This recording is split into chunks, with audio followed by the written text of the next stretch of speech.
Terus Mas Ul setelah punya ilmu ini ya, bawaannya itu seperti apa? Panas atau gimana? Atau pengen berantem terus gitu? Jadi bawaannya nih Makanya, kalau saya nggak bisa terkontrol, hawanya nafsu aja deh. Nafsu mengkel tuh Makanya. Sudah itu banyak godaannya deh. Terus datang lagi sosok makhluk kupingnya panjang, ya, ada tanduk seperti domba tuh Makanya. Tanduknya tuh, lidahnya tuh panjang, gitu. Ini berbulu Makanya. Tapi badannya nih orang, kakinya nih kayak kuda gitu. Terus saya tuh ya Allah, wis kuat. Mungkin godaan gitu. Nah pada saya di Banten di sana, saya berguru di sebuah padepokan lah sana tuh. Di sana tuh Makanya diajarin namanya ilmu debus Makanya. Nah pada saya di situ tuh saya digebukin Makanya, diriak sambil 5 orang tuh. Pantem ini jebret. Cuma pada saat saya dipukul Makanya, nggak tahu, kayak nggak terasa tuh Makanya. Akhirnya saya tuh tiba-tiba nggak tahu badan saya tuh ada yang masuk gitu Makanya. Terus saya matanya melotot gitu. Nggak taunya si 5 orang itu kaget Makanya.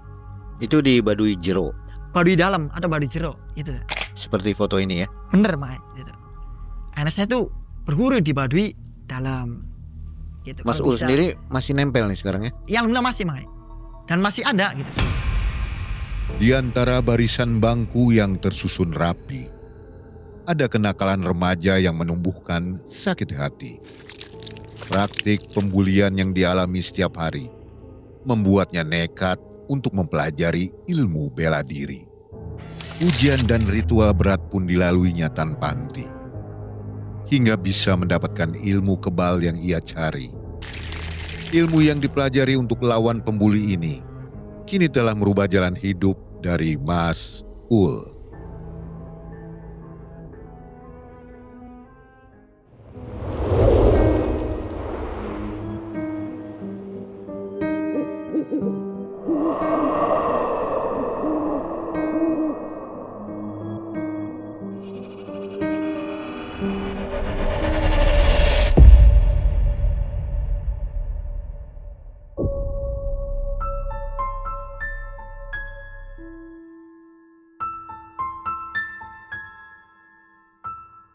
Assalamualaikum warahmatullahi wabarakatuh. Waalaikumsalam warahmatullahi wabarakatuh. Selamat malam sobat Malam Mencekam. Keberanian sejati bukan lahir karena kesaktian, melainkan karena keteguhan yang mengantarkan pada kebaikan. Selamat malam sobat Malam Mencekam dan selamat malam Mas Ul. Malam Mang Ai. Apa kabar Mas Ul? Alhamdulillah baik. Sobat, hari ini ada Mas Ul kembali ya. Iya. Yang pernah berkisah di MM juga. Videonya yang ini dan yang ini. Video Mas Ul itu seru-seru loh, nanti ditontonin ya. Dan hari ini Mas Ul kembali mau membagikan kisahnya di tahun 2004 ya. Bener Mang Ai. Waktu Mas Ul mendalami ajian ilmu kanuragan. Iya. Di mana itu? Kalau saya belajar ilmu kanuragan itu di Banten Mang Ai. Di Banten ya. Iya. Jadi ini kebal-kebal gitu ya? Iya, kebal gitu, sama ilmu kebatinan kayak gitu tuh. 1,5 tahun ya? Iya betul. Luar biasa. Nah sobat, mudah-mudahan sobat semua hari ini sehat ya, dan rezekinya juga selalu melimpah. Apa kabar sobat yang ada di luar negeri? Sehat selalu, dan sobat yang ada di tanah air sehat-sehat semua ya. Baik Mas Ul, apa kegiatan sekarang nih? Kegiatan saya alhamdulillah masih seperti biasa Mang Ai, yaitu mengajar di sekolahan gitu. Mengajar ya? Iya betul. Katanya udah punya padepokan sekarang ya? Alhamdulillah udah punya padepokan Mang Ai. Wah keren ya. Iya alhamdulillah. Padepokannya juga udah berjalan ya lumayan lama lah. Gitu, terus juga udah punya murid-murid gitu. Dari pribumi sampai luar pribumi juga ada gitu Mang Ai. Ada sanggar seni juga ya? Ada sanggar seni. Apa itu, disewakan atau gimana? Jadi sanggar seni itu untuk barangkali ada orang hajatan gitu, seperti sunatan, nikahan, itu buat hiburan gitu. Oh. Iya betul Mang Ai. Di Cirebon wilayahnya? Di Cirebon. Sama di sanggar seni itu juga untuk masyarakat sekitar, biar orang yang pada nganggur, nggak punya pekerjaan, di situ ada wadahnya gitu, latihan seni. Nah ketika diajarin seni, ntar kalau ada orang ngajak kan lumayan Mai, dapat penghasilan. Oh gitu ya. Itu Itu krunya juga banyak ya? ya banyak Mai. Krunya itu paling sedikit ada 80 orang. 80 paling banyak orang? 100 orang, iya bener Mai. Iya. Oke. Jadi sobat yang ada di wilayah Cirebon, silakan yang perlu hiburan Iya hiburan. boleh ke sanggar seninya Mas Ul ya. Iya betul. Baik, saatnya kita segera nonton kisah Mas Ul tahun 2004. Malam Mencekam Semakin malam semakin mencekam. untuk sobat Mas Ul.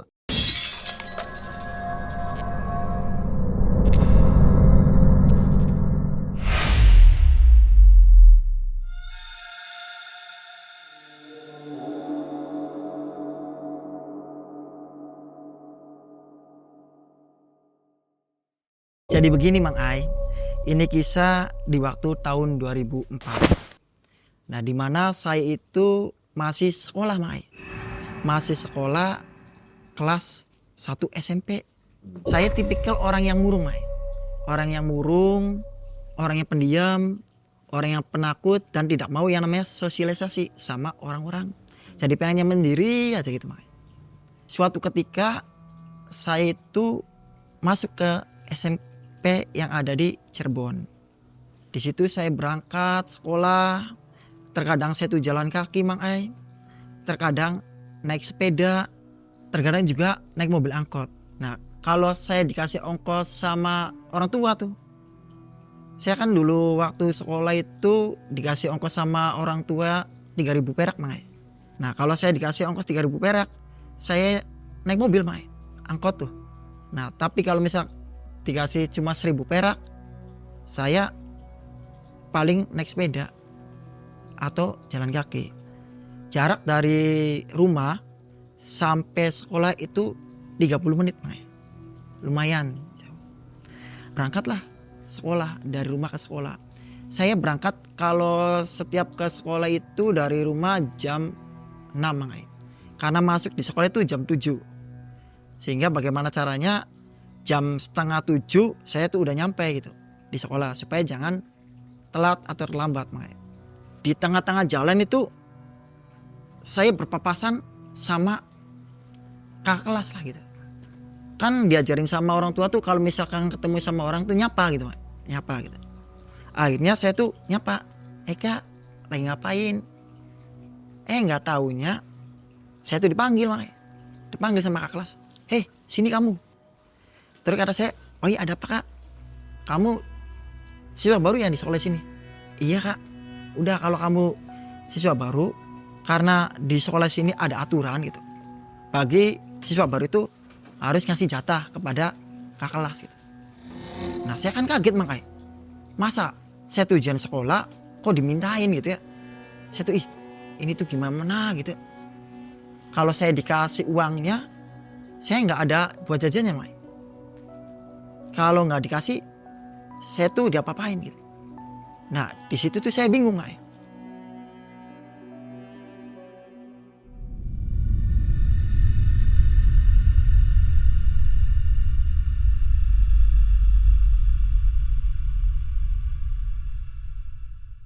Kenapa Kak?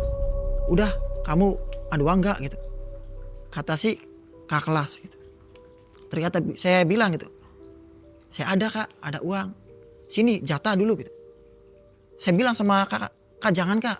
Karena ini nih uang pemberian orang tua. Ya. Uangnya cuma sedikit, cuma 1.000 perak gitu. Kalau diambil sama kakak, maka saya tuh nggak bisa jajan gitu. Terus kata kakak kelas, udah kamu jangan banyak omong. Sini uangnya. Karena di sekolah sini tuh ada namanya jatah gitu buat kakak kelas. Sampai saya tuh gini Mang Ai. Udah kamu tuh. Ya, disengewek tuh. Nah di situ tuh saya takut Mang Ai. Detek gitu, detek. Karena apa ya? Saya tuh orangnya pendiam. Ya. Terus saya tuh orangnya penakut Mang Ai. Kamu tuh, kata kakak kelas tuh. Dibilang sini uangnya kamu nggak mau. Udah sini kamu. Jadi saya tuh Mang Ai. Daripada saya tuh diapa-apain ya sama kakak kelas tuh. Akhirnya saya tuh udah kasih 1.000 tuh. Kasih. Ya udah iya Kak ini. Kasih. Dan saya tuh makanya ditowang tuh sampai ke sekolah tuh. Saya tuh nangis makanya. Nah ya Allah. Mentang-mentang nih saya itu nggak bisa apa-apa gitu, orang pendiam, saya dianiaya, dibully lah sama kakak kelas. Akhirnya saya tuh di sekolah tuh sama diam aja, lihat teman pada jajan, saya diam. Sampai ada teman tuh, ayo Ul, kan waktu istirahat tuh Mai, ayo kamu jangan di Mai, jajan gitu. Saya tuh diajak sama teman Mai, bingung gitu, mau ngikutin jajan nggak ada uang, nggak ngikutin diajak sama teman. Akhirnya saya tuh bilang sama temen, oh iya maaf, saya alasannya lagi puasa. Setelah itu saya pulang ke rumah Mang Ai. Nah di rumah tuh saya diem aja, ngelamun aja.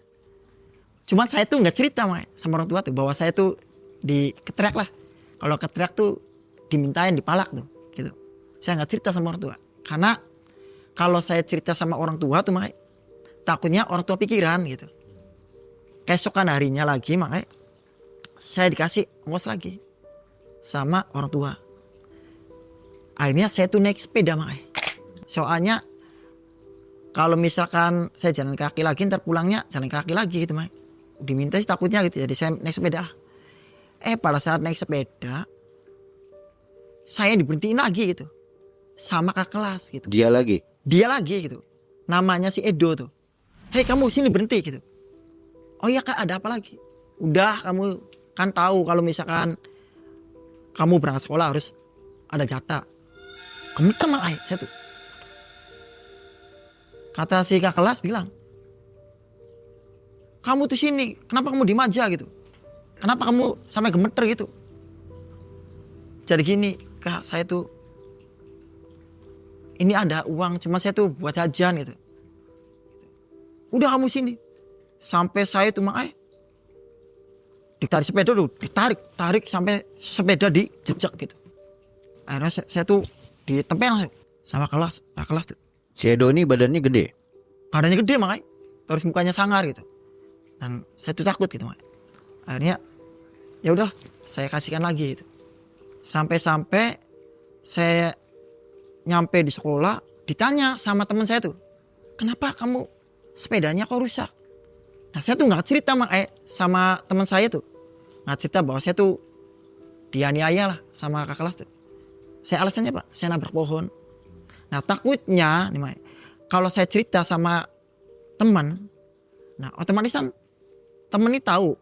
Nah entar otomatis sih bakalan si Edo ini ditatangin sama teman saya. Nah ketika ditatangin otomatis berantem. Nah ketika berantem otomatis entar Edo tuh ngincer saya gitu. Takutnya gitu. Makanya saya tuh udahlah diam aja gitu. Nah terus saya pulang ke rumah. Nah pada saat saya pulang ke rumah, saya sempat nggak berangkat sekolah tuh Mai. Karena faktor yaitu kalau berangkat dipalak lagi. Sampai 1 minggu saya nggak berangkat ke sekolah. Sama orang tua ditanya, Ul, kamu tuh kenapa sekolah nggak berangkat tuh? Alasannya apa saya Mang? Alasannya, Bu, saya lagi gak enak badan. Terus kata orang tua, udah kamu jujur aja gitu. Kamu dia sebenarnya kenapa? Akhirnya saya ngomong sama orang tua. Saya tuh Bu, bisa gak berangkat. Saya setiap berangkat dimintain uang gitu. Nah orang tua otomatis sih Mang nggak terima gitu. Emang siapa yang mintain uang gitu? Yaitu Bu kakak kelas. Kalau kayak gitu namanya nggak beres, sekolah apa kayak gitu tuh, kata si orang tua. Orang tua itu makanya datang ke sekolah, yaitu laporan ke wali kelas gitu. Bu, anak saya dicatain sama kakak kelas namanya si Edo gitu. Akhirnya si Edo tuh dipanggil. Terus ya itu adanya musyawarah. Ditanya si Edo tuh, benerkah kamu ngeteriakin si Mas Ul? Kata si Edo, iya benar.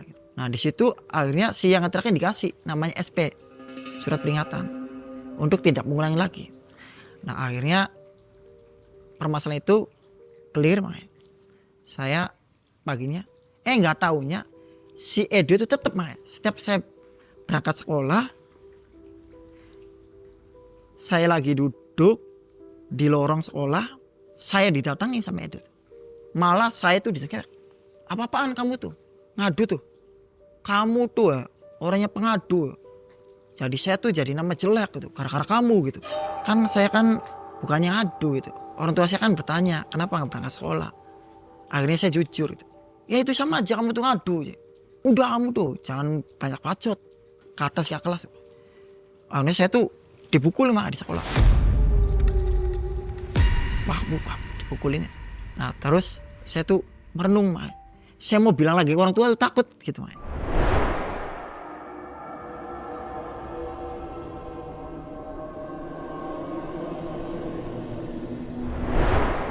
Berjalannya sekolah selama 1 tahun makanya saya tuh kalau sekolah tuh pikirannya kemana-mana makanya. Di dalam hati pengen sekolah, cuman kalau mau berangkat takut gitu, takutnya dibully lah. Akhirnya saya tuh datang ke UAS saya ya pada saat kelas 2 SMP tuh. Saya curhat sama UAS saya. UAS saya itu bernama Wawarjan makanya. Saya minta penjagaan lah gitu. Nah kata UAS saya bilang, buat apa kamu minta penjagaan gitu. Nah akhirnya saya ngomong, gini Wak, saya bisa minta penjagaan tuh kalau setiap berangkat sekolah saya selalu diketrek gitu. Dimintain uang, dipaksa, dibully. Nah kata UAS saya bilang, wah berarti itu sih gak beres ya. Ya udah kamu jalanin ritual dari UA gitu. Kamu puasa selama 1 hari. Gak makan, gak minum, dan gak tidur sehari tuh. Ya. Terus saya tanya sama UAS saya, Wak, fungsi daripada ini buat apa? Udah, jalin aja dulu gitu. Akhirnya saya jalanin Mai. Di rumah nih, ritual nih. Nah pada saat saya jalanin di rumah puasa, apa yang terjadi Mai? Badan panas makanya. Panas kayak dibakar lah. Badan panas, panas ngejalanin. Nah pada saat malam jam 12 nih Mai, ada suara di telinga tuh. Suaranya seperti perempuan. Bilang gini, Jung lanjutakan sing timenanan. Sing serius Jung. Akhirnya saya tuh, di belakang tuh ada suara. Tapi gak ada rupa Mai. Nah setelah itu saya sholat subuh Mai. Nah, setelah sholat subuh saya tuh berdoa sama Allah. Ya Allah, yang tadi malam itu ada suara tuh siapa gitu. Sebenarnya tuh pada saat paginya saya mau ke dapur, di situ tuh ada. Saya tuh nggak tahu kayak mimpi, kayak enggak gitu. Soalnya di situ ada sosok perempuan. Jadi perempuannya itu rambutnya panjang, pakai kebaya putih makanya. Perempuannya tuh. Dan perempuannya tuh cantik banget. Hidungnya tuh mancung, hidungnya tuh. Tangan nih Maya, putih banget tuh, putih banget.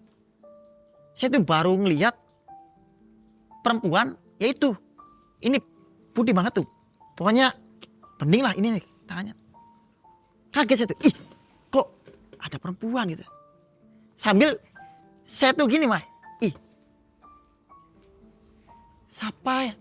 Dia tuh cuma gini, senyum aja. Akhirnya pas itu saya ketip, ngilang gitu.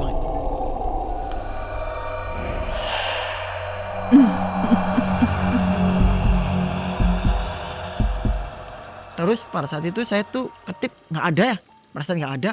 Saya tuh pikiran mah, apakah yang tadi malam ada suara itu ini gitu. Saya tuh bingung gitu. Mungkin kayak si ini kayaknya. Nah, setelah saya menjalankan ritual sehari, makanya saya berangkatlah ke sekolah.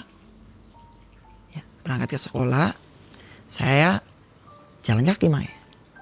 Alhamdulillah, makanya. Biasanya saya tuh dicegat ya, kale-kale gane, ya orang anak si kakak kelas tuh nggak ada. Wah, alhamdulillah selamat. Akhirnya saya tuh senang Mai. Alhamdulillah. Apakah ini ya efek dari puasa sehari gitu, tanpa makan, tanpa minum, tanpa tidur. Saya tuh mulai tertarik Mai. Berarti kayak si enak ya kalau lebih memperdalam lagi keilmuan gitu. Terus jangka seminggu saya datang lagi ke Uwa. Kata Uwa bilang, Ul ada apa lagi? Kok datang lagi ke sini gitu? Perasaan tadi udah Uwa kasih gitu buat Ul tuh, tapi kenapa datang lagi? Terus saya ngomong, alhamdulillah Wak, semenjak saya ngelakuin puasa sehari, nggak makan, nggak minum, nggak tidur, dampak dari Uwa nih. Biasanya saya tuh ditowang, di stop sama kakak kelas, jadi enggak Wak, selama seminggu tuh. Terus yang jadi aneh tuh, pada saat saya ngelakuin puasa sehari tuh, saya ada suara perempuan gitu. Terus paginya ada sosok nyata, wujudnya tuh, yang semalaman cuma suara, sekarang wujud. Itu tuh sebenarnya siapa gitu. Nah kata Wah saya, ya itu buat jaga kamu gitu. Itu tuh namanya ilmu pengasihan. Yang namanya ilmu pengasihan itu tujuannya buat kamu selamat, dikasihani lah, dimelasi gitu. Akhirnya saya tuh ya wis Pak, berhubung saya itu tertarik, saya pengen belajar lagi gitu. Akhirnya saya belajar lagi Mai, ya, memperdalam gitu. Cuman kata Wak suruh puasa 3 hari. Jadi setiap maghrib suruh makan ketan, minumnya air segelas selama 3 hari. Kemudian kata Wak saya, ntar malam terakhir harus mandi geni. Yang namanya mandi geni itu pada saat maghrib nih Mai, itu nggak buka, ya nggak buka tuh, melek sampai malam, ya sampai subuh, sampai pagi, sampai siang, dan bukanya entar di waktu maghrib. Itu puasa mandi geni terakhir. Kata saya ke Wak, ya wis siapa kalau misalkan ritualnya suruh 3 hari, suruh makan ketan, terus mandi geni siap. Akhirnya saya pulang.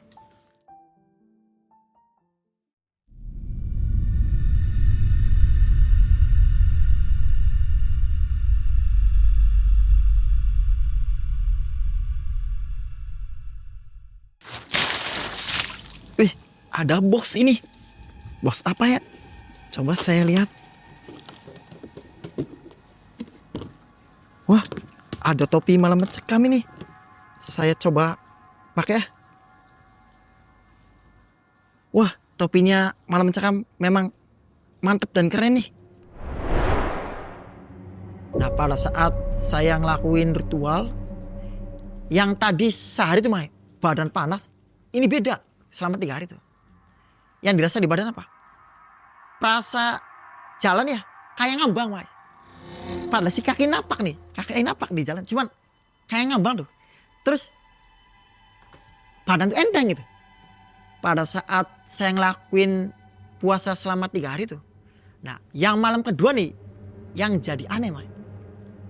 Pada saat saya zikir nih, di kamar nih, perasaan lu kayak ada angin besar tuh ya. Dari kayak ada angin, buk gitu, gede tuh. Saya tuh aneh, kok saya kan pada di saat zikirin, kalau setiap saya zikirin kan merem kayak, merem tuh.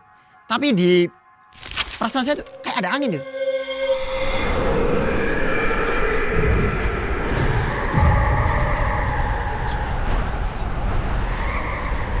Saya, masa di kamar tuh kok ada angin gitu, zikiran tuh. Akhirnya saya tuh penasaran Pak, buka mata tuh nggak ada gitu, nggak ada, aneh gitu ya. Lah, terus besoknya lagi saya kan mandi geni Mak, itu malam ketiga deh, mandi geni.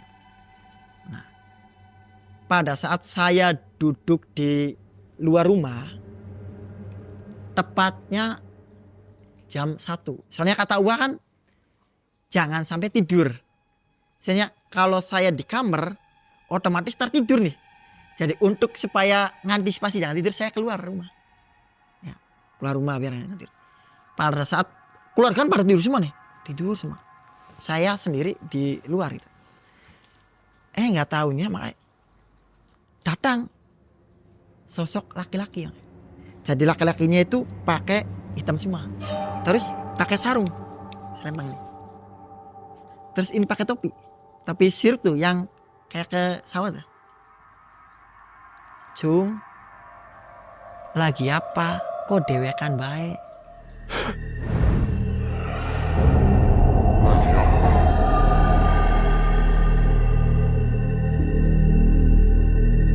Saya tuh aneh, orang ini saya baru lihat gitu. Datang gitu. Saya nanya, punten, ari panjenengan iku sapa? Ya kula kucung sing bakalan jaga kacung. Tujuan jaga buat apa gitu? Ya supaya kacung itu diparingi keselamatan. Terus saya bilang sama yang itu tuh, oh ya wis matur kesuwun. Nah pada saat itu saya ngeliatin aja si kakek tuh. Saya nengok ke sini, terus saya lihat ke sini nggak ada mak.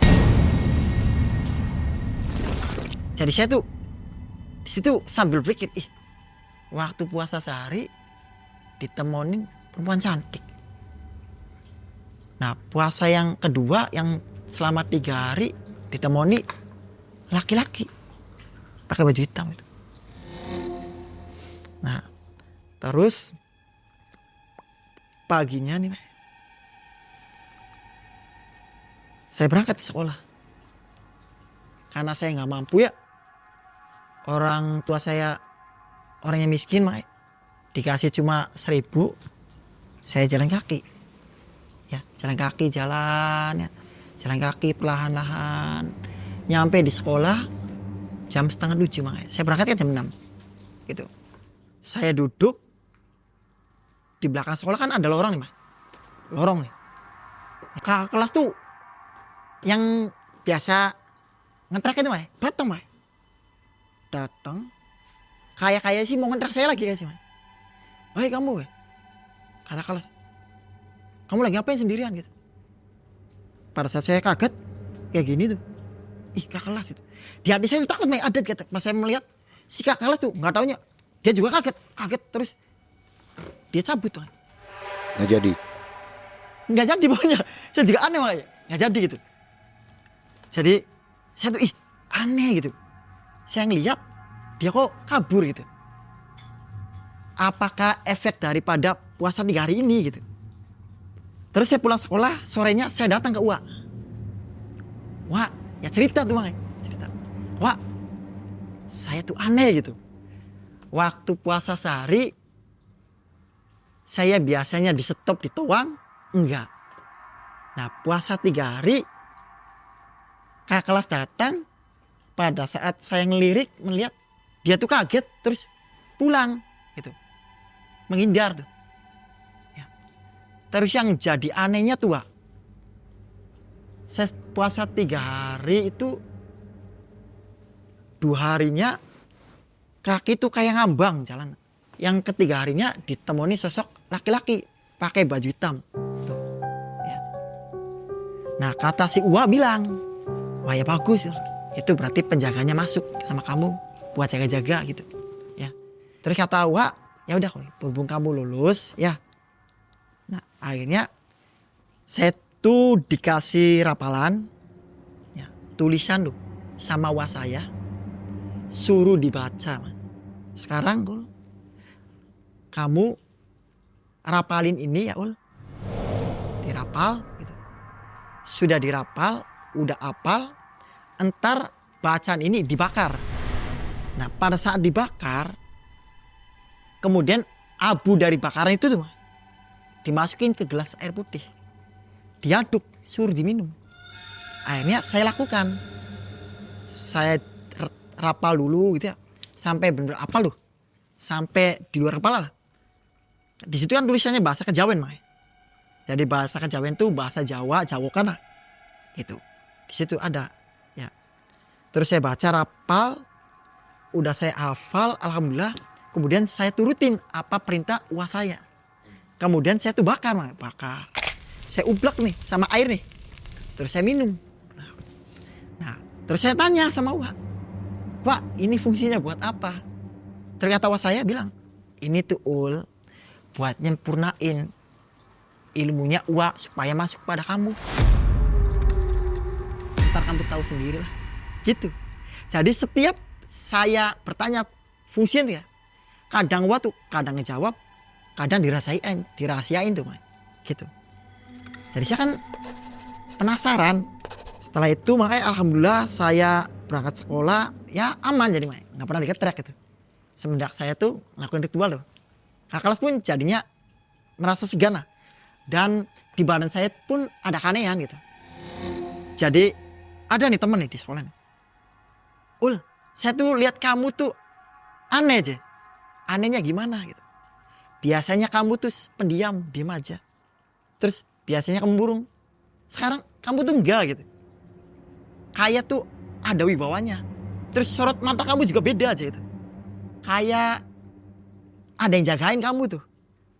Nah saya bilang, wah yang bener sih. Saya kan gini, Mak. Seti, berarti iya beli gitu. Saya juga penasaran sendiri, Mak, sebenarnya. Alhamdulillah selepas saya SMP sampai lulus cuma aman jadinya. Ya. Nah terus saya beranjak ke SMK. Ya. SMK terus akhirnya saya singkat cerita lulus SMK lah.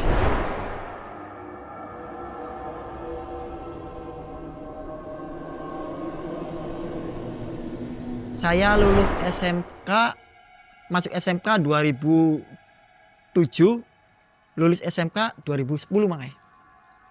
Nah saya merantau lah ke Bogor, merantau makanya. Tujuan saya merantau di Bogor karena saya ada panggilan kerja. Jadi saya itu berangkat nih dari Cirebon nih. Berangkatnya itu jam 3. Berangkat naik mobil bus. Nah, nyampe pertama kali saya tuh di Cempaka Putih, Pak, di Jakarta tuh. Nah, pada saat saya nyampe di Cempaka Putih, saya kan nggak tahu daerah sana, Pak. Saya tuh orangnya polos gitu. Baru pertama kali saya merantau tuh. Akhirnya saya tuh turun, nyampe di Cempaka Putih sekitar jam 7 malam tuh. Akhirnya saya kan buka HP nih dari saku nih. Nelpon bapak saya. Pak, saya udah nyampe di Cempaka Putih. Terus saya tuh mau ke Bogor tuh naik mobil apa gitu. Nah kata bapak saya ngomong, udah Ul, kamu naik dari Cempaka Putih langsung ke Pulau Gadung aja. Akhirnya saya nurut perintah bapak saya.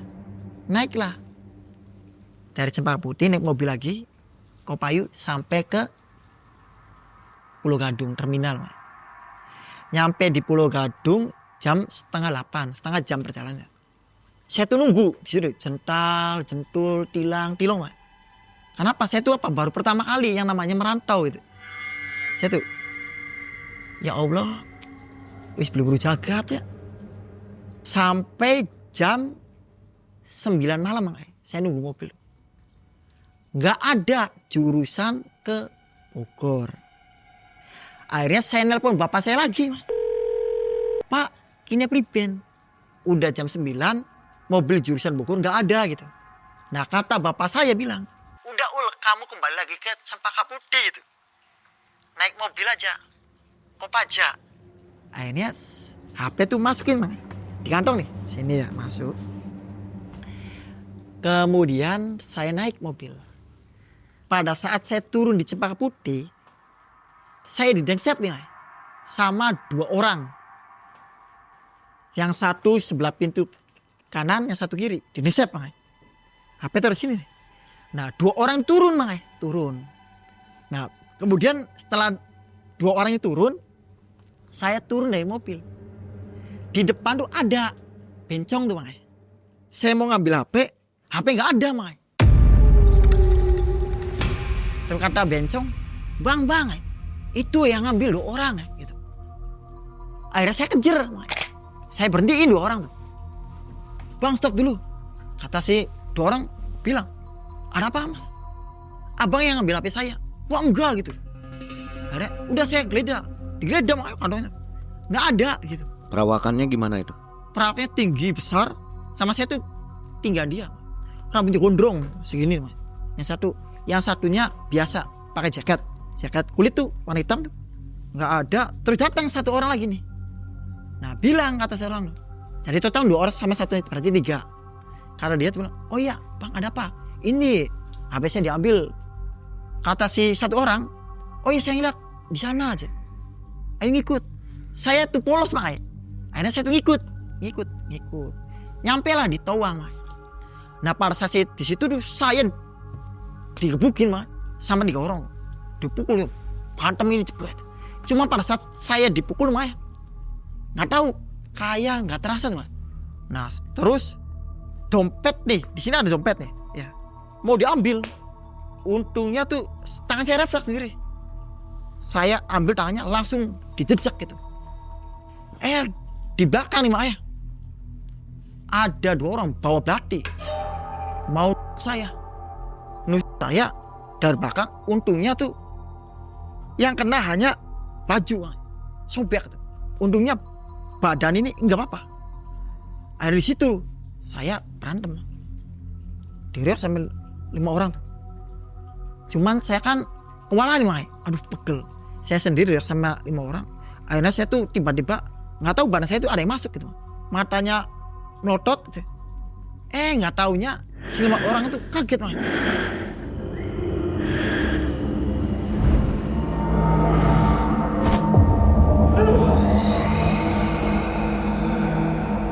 Yang tadi mau ngeroyok lagi jadi enggak. Terus akhirnya saya tuh teriak, copet, kabur. 5 orang tuh kabur. Nah saya tuh aneh, pada saat saya melotot pada kabur itu, aneh itu. Nah di situ saya tuh tilang-tilang Mae.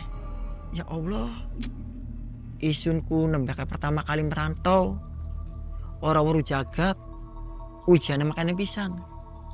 Saya tuh diam aja di Cempaka Putih, saya diam aja. Jangka 10 menit, alhamdulillah nih Mae, bapak saya datang. Bapak isun. Iya Pak, aku priben. Ditelepon, HP orang aktif. Jadi kalau ditelepon, HP-nya nggak aktif gitu Pak. Nah terus saya bilang, uangan isunya lupa, HP lu dicokot dan copet lah. Jadi orang saya itu HP-nya diambil sama copet gitu. Oh pantesan deh, ditelepon nggak aktif ya. Iya Pak. Tadi gini priben Pak, kita buru-buru jagat Bogor. Akhirnya diater sama bapak. Ya wis, diater sama bapak, diater ke Bogor. Nah nyampe lah di Bogor. Sampai paginya saya itu tes, interview dan sebagainya. Alhamdulillah. Yang tadi peserta tuh ada sekitar 400 peserta yang dites di perusahaan itu. Yang lolos itu 44 tuh lolos, termasuk saya. Saya itu senang, alhamdulillah saya lolos kerja di situ. Nah saya berpikir lagi, saya kalau misalkan kayak gini aja tuh takutnya dianiaya lagi. Jadi saya memutuskan untuk pengen berguru lagi ya, supaya punya jaga diri Mae. Nah akhirnya saya itu memutuskan untuk berguru Mae. Berguru di Banten. Kenapa? Yang dipikir saya, kalau dunia perantauan keras Mae, dan kita pun harus punya jaga diri. Jadi saya pergi ke Banten. Itu sambil kerja ya? Sambil bekerja Mae. Karena bisa saya ke Banten itu ya kejadian tadi diroyok tuh. Jadi saya tuh pikiran gitu. Kalau saya kan orangnya selalu pikiran Mae. Setiap kejadian tuh pikiran gitu. Makanya saya tuh untuk tekad bulat untuk berguru ke Banten.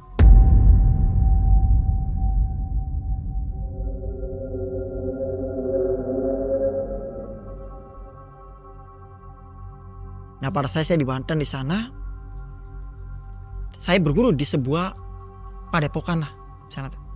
Di sana tuh Mak diajarin namanya ilmu debus Mak. Pada saat saya di sana tuh ada pertunjukan Mak. Seperti apa? Api tuh dinyala terus di sini nih. Yang jadi aneh tuh nggak ketolong tuh Mak. Nggak ketolong enggak gitu. Ih, api kok nggak panas gitu. Sampai ada beling tuh diinjak-injak gitu. Terus ada lagi yang besi ditusuk gini ya, tembus, ini berdarah. Terus dicabut, terus di gini ini ya, ini tantrap lagi nih. Sampai ada juga atraksi debusnya di batu, nggak mempan, sampai lidah nih, nggak mempan. Lah di situ tuh saya tertarik. Akhirnya saya memutuskan berguru di Banten. Nah, pada saat saya berguru di Banten di Rangkas, saya itu disuruh ritual, Mas.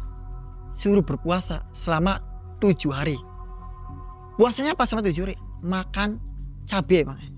Setiap maghrib nih, saya puasa makan cabai, ya. Terus minumnya seteglukan loh, air putih, Mas.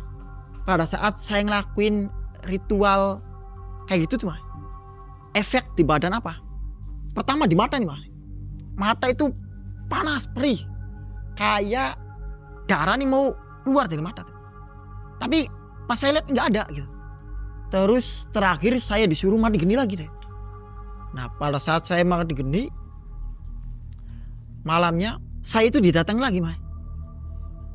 Didatangi sosok tinggi, besar, matanya merah. Ngeliatin saya aja gitu. Pada saya mandi geni tuh, Mas. Ih, ada sosok sampai melihatin saya kayak gitu. Terus ada taringnya ini nih. Kukunya panjang. Cuma saya tuh nggak bertanya sama makhluk itu, nggak bertanya. Cuma saya tuh, dia tuh kayak ada di samping saya tuh.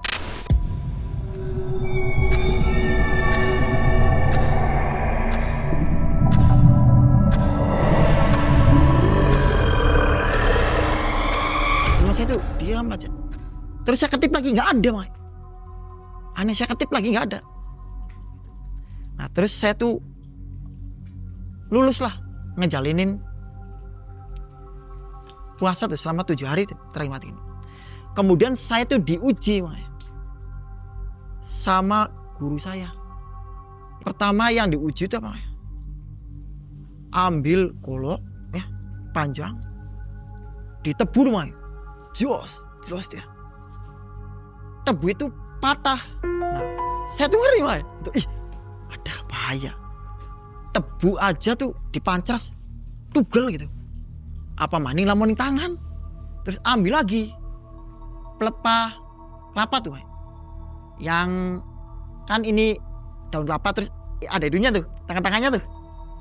Itu tuh dipancras lagi tuh. Patah lagi, Mas. Pada saat saya itu tuh langsung gemeter, Mas. Saya tuh gemeter. Ada, Mas. Kayak siapa dijajal ya. Cuma saya tuh ya, Mas, pengen belajar, cuman takut diuji tuh, Mas. Saya lihat itu ya, udah patah itu.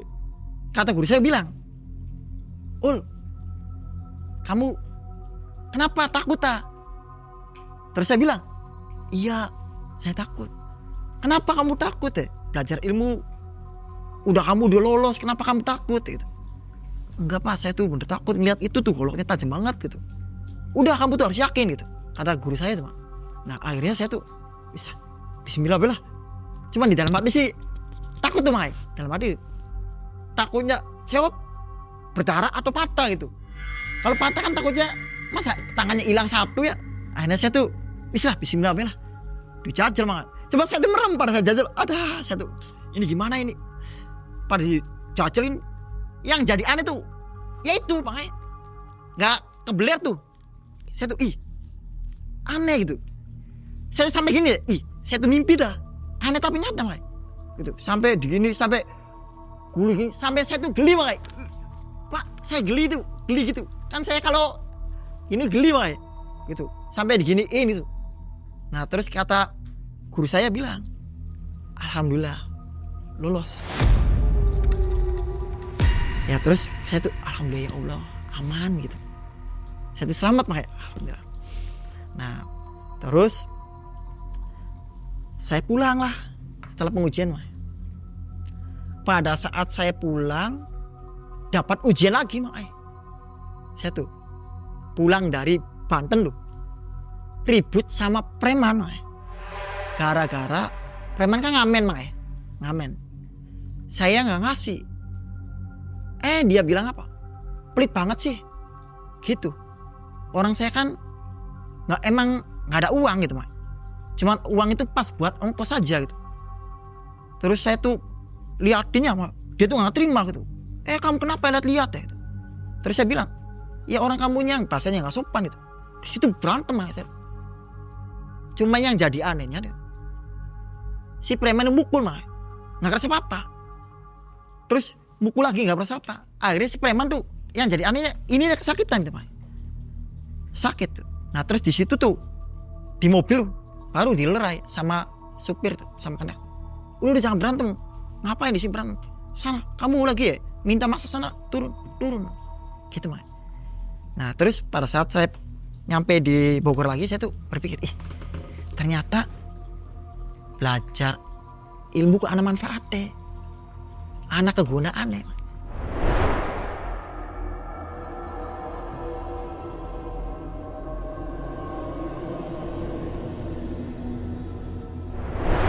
Sebulan berjalannya saya berguru di Banten, saya tertarik lagi Mae untuk berguru di Baduy.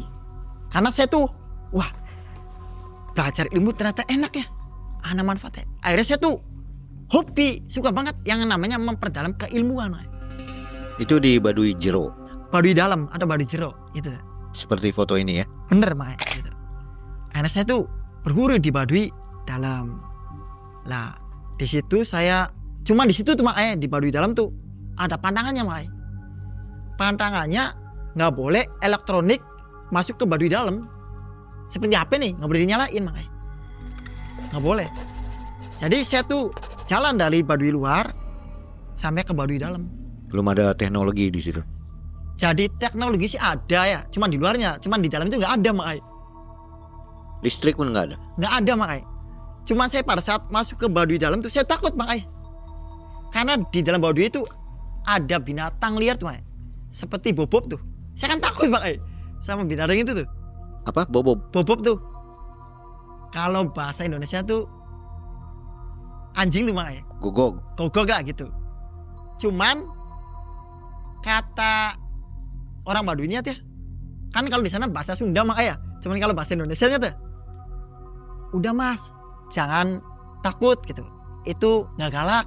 Akhirnya saya tuh bisa bismillah. Iya mak, si dia tuh ngawal tuh mak, ngawal.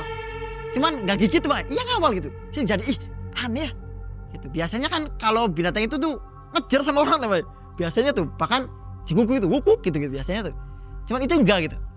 Akhirnya saya jalan dari Baduy luar sampai ke Baduy dalam. Saya jalan itu hampir setengah jam lah mak. Soalnya jalannya itu masuk hutan mak. Masuk turun gitu ya, nyebrang jembatan lah, ada sungai tuh. Nah di situ saya sampai di Baduy dalam. Jadi Baduy dalam itu tempatnya, rumahnya tuh sederhana Mai. Jadi papan tuh, papan panggung di sininya tuh kayak ada welit tuh ya. Dan di situ juga banyak ibu-ibu tuh yang umurnya udah tua-tua sepuh-sepuh tuh nampenin tuh beras tuh gitu. Dan di situ tuh saya berguru lah di Baduy dalam. Nah pada saat saya berguru di situ, saya disuruh menginap. Terus saya disuruh menjalani ritual, yaitu sehari dipendem. Ntar mati geni sama mati geni. Terakhirnya tuh datang si guru tuh buat buka ngasih minum air kelapa. Cuman pada saat saya ngelakuin ritual Mai, ya, saya tuh takut Mai. Bisa takutnya kenapa? Kan dipendem di hutan Mai, ditinggal sendirian. Di bayang saya nih takut ada ular nih Mai, losor gitu. Terus ya ngelikir lah gitu di kepala nih. Yang pertama. Yang kedua takutnya ada kalajengking tuh Terus yang ketiga, takut ada kelabang masuk ke sini takutnya tuh. Pakai baju tapi ya. Pakai baju makanya. Cuman yang jadi aneh itu nggak ada Mak. Binatang liar kayak gitu tuh. Terus sampai yang paling menakutkan lagi, takut ada binatang buas seperti harimau. Kan di hutan makanya. Saya gambarin kalau hutan tuh, wah mungkin ada harimau gitu, takutnya tuh. Tapi aman. Nah pada saat saya ngejalin ritual kayak gitu tuh makanya, di situ tuh saya digoda. Ada suara ini, ngikik tuh, ih, gitu. Pada saat itu ada ngikik, ih, siapa? Pas lihat ke atas, di pohon makanya. Jadi putih tuh makanya, putih tuh. Pas saya lihat, astagfirullahaladzim. Jadi itu tuh sosok kuntilanak makanya, digodanya gitu. Cuman saya tuh bisa, wah mungkin ini godaan.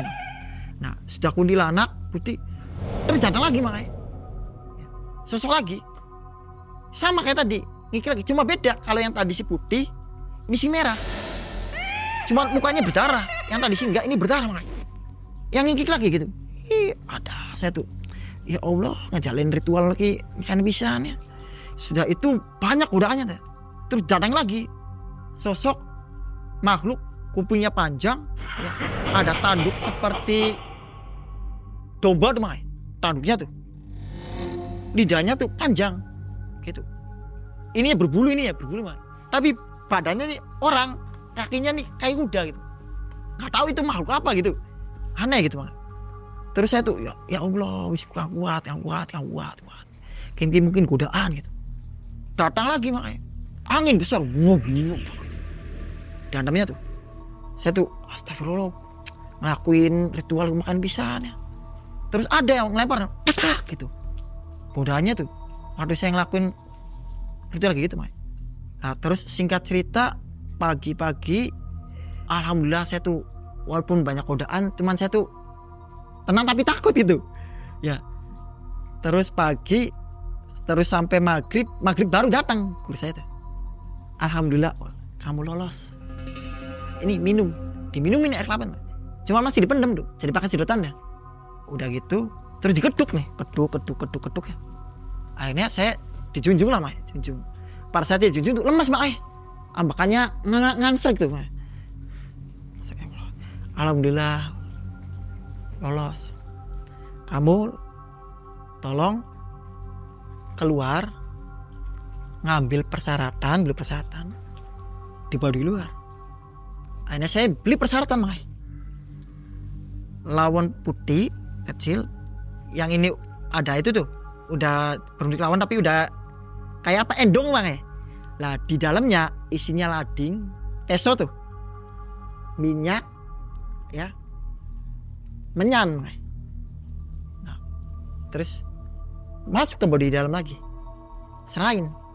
Nah, terus si guru saya ngambil itu pesonya udah diambil, ya, minyaknya juga diambil, terus menyan juga dinyalain Mai, dinyalain. Terus saya suruh ngisep tuh Mai, asapnya ngisep. Terus saya ditiup ini. Nah pada saat ditiup, kayak ada masuk tuh dalam badan tuh. Nah setelah itu udah selesai, terus kasih air, suruh minum. Nah selesai, baru saya tuh pulang lah. Pada saat saya pulang ke Bogor, akhirnya saya tuh efek dari berguru di Baduy, saya akhirnya tanpa sadar bisa membaca pikiran orang gitu. Jadi kalau misalnya ada orang berbuat jahat, tahu gitu. Jadi perasaan tuh dia diam tapi ngomong gitu Mak. Akhirnya setelah saya kerja di Bogor, akhirnya saya untuk resign di Bogor Mak. Saya berguru lagi di Cirebon, berguru tentang ilmu keselamatan dunia dan akhirat. Setelah udah selesai berguru, akhirnya saya membangun seperti padepokan gitu di Cirebon Mak. Karena apa? Kata guru saya yang nggak di Cirebon, kamu udah berguru, lebih baik ilmu tuh diamalkan gitu. Jangan sampai buat diri sendiri, karena buat kelak di akhirat nanti. Soalnya yang dibawa mati itu amal ibadah kamu. Akhirnya saya tuh buka padepokan. Iya ya. Pada kata guru, udah saya lestarikan. Ya kesenian debus Mak. Tuh buat dikembangin gitu sampai sekarang gitu. Kesenian atau bela diri jadinya? Kesenian dan bela diri Mak. Bisa dipakai dua-duanya ya? Bisa dua-duanya itu. Sampai sekarang? Sampai sekarang Mak. Ada berapa muridnya? Muridnya itu ada sekitar 150 Mak. Saat ini Saat ini ya. banyak ya. Ya alhamdulillah banyak Mak. Terus Mas Ul setelah punya ilmu ini ya, bawaannya itu seperti apa? Panas atau gimana? Atau pengen berantem terus gitu? Jadi bawaannya nih Mak ya. Kalau saya nggak bisa terkontrol, hawanya nafsu aja Mak. Nafsu mengkel tuh Mak. Terus emosi tidak terkontrol Mak. Hawanya tuh. Cuman alhamdulillah saya semenjak pulang ke Cirebon berguru, akhirnya saya tuh belajar ngerem tuh Mak. Yaitu ilmu selamat dunia akhirat. Itu Mak. Ada antinya ya. Ada andinya gitu buat ngerem tuh gitu. Berarti kalau yang dari Banten telan bulat-bulat itu bahaya ya? Bahaya Mak. Kalau misalkan kita nggak bisa ngendaliin diri itu bahaya. Maunya berantem aja maunya gitu. Jadi preman. Jadi preman itu otomatis itu. Tapi setelah belajar yang di Cirebon enak ya. Alhamdulillah enak. Jadi tenang balance tuh, Mak. gitu. Bisa ngimbangin gitu jadi alhamdulillah. Jadi sobat, kalau yang berguru ilmu kebal itu nggak sembarangan ya. Iya betul. Harus pikir-pikir juga. Iya benar Mak. Dan di Banten itu semua orang diterima atau terpilih aja? Jadi kalau yang di Banten itu Mak ya ini nih yang saya rasakan itu. Ya alhamdulillah saya diterima Mak. Cuman nggak tahu kalau yang lain Mak, nggak tahu Mak. Jadi nggak semua orang bisa diterima. Ya mungkin bisa jadi kayak gitu mungkin Mak. Mungkin bisa jadi. Soalnya saya ke situ Mak alhamdulillah diterima saya tuh gitu. Lolos ya. Lolos itu. Terus keuntungan punya ilmu bela diri seperti apa? Kalau keuntungan punya ilmu bela diri satu buat menjaga diri Mak. Ilmu kebalnya? Kebalnya itu barangkali yang namanya belai cila kan nggak tahu Mak. Barangkali di jalan mau dibegal dirampok kan kalau punya anti kebal kan benernya luka jadi enggak. Itu Mak. Tujuannya Mak. Gitu. Ada yang bilang ada efeknya juga katanya kalau punya ilmu kebal. Maaf nih, Iya, mencari rezeki agak susah katanya. Itu benar nggak sih? Nah iya betul Mak. Itu sisi negatifnya. Karena yang namanya ilmu itu ada sisi positif, ada sisi negatif. Kalau sisi positifnya untuk jaga diri, ya seperti yang tadi, supaya tadinya mau celaka jadi enggak, ya yang tadinya mau berdarah jadi aman. Itu sisi positifnya. Kalau sisi negatifnya satu, pemarah, emosi tidak terkontrol. Yang berikutnya juga kadang nyari rezeki itu sulit Mak. Jadi seret lah. Dan buat jodoh juga sulit Mak. Oh gitu ya? Iya gitu efeknya tuh. Makanya kalau bisa Mak jangan gitu. Kalau bisa Mak jangan belajar kayak gitu, jangan. Gitu. Mas Kalau Ul bisa, sendiri masih nempel nih sekarang ya? ya alhamdulillah masih Mak. Dan masih ada gitu. Tapi udah mau dapat jodoh nih. Ya amin Mak. Dapat jodoh. Berarti bisa diatasi ya? Bisa semenjak yang terakhir berguru di Cirebon. Di Cirebon. Iya, Oke. gitu. Jadi punya harus kendali lah. double ya. Iya Mak. Sobat, jadi pikir-pikir lagi ya kalau mau punya ilmu kebal. Nggak sembarangan, nggak langsung enak begitu ya. Iya bener Mak. Ada positif dan negatifnya. Iya. Kebanyakan jadi negatif ya, Iya bener. karena nggak punya ilmu penyeimbangnya. Iya begitu. betul Mak. Dan sobat yang mau menyaksikan dan ingin melihat aksi dari Mas Ul bisa di BTS bersama Mbak Bila ya di bagian members area. Iya. Berarti saya boleh coba nih. Boleh, Oke. silakan. Tapi tolong jangan ditiru ya. Gitu. Karena ini kan bahaya gitu kalau nggak ada pendampingan khusus dari Profesional. profesional dan dari guru gitu. Mm-mm. Karena segala sesuatu belajar yang namanya ilmu itu harus ada bimbingan gitu. Jangan asal-asalan.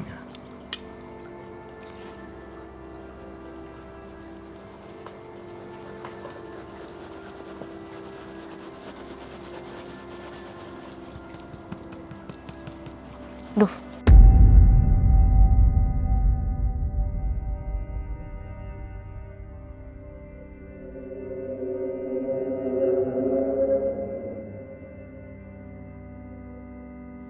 Halo Sobat Malam Mencekam, ini waktunya buat sobat semua untuk jadi lebih dekat bersama Malam Mencekam. Ayo, gabung membership sekarang juga, cuma dengan 10 ribuan. Kalian bisa dapat akses ke ratusan konten eksklusif.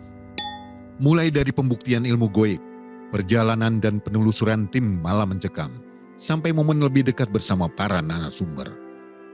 Dan nggak cuma itu, member juga bisa nonton video terbaru lebih awal. Plus dapat emoji dan badge eksklusif khusus member. Biar identitas kalian makin mencekam.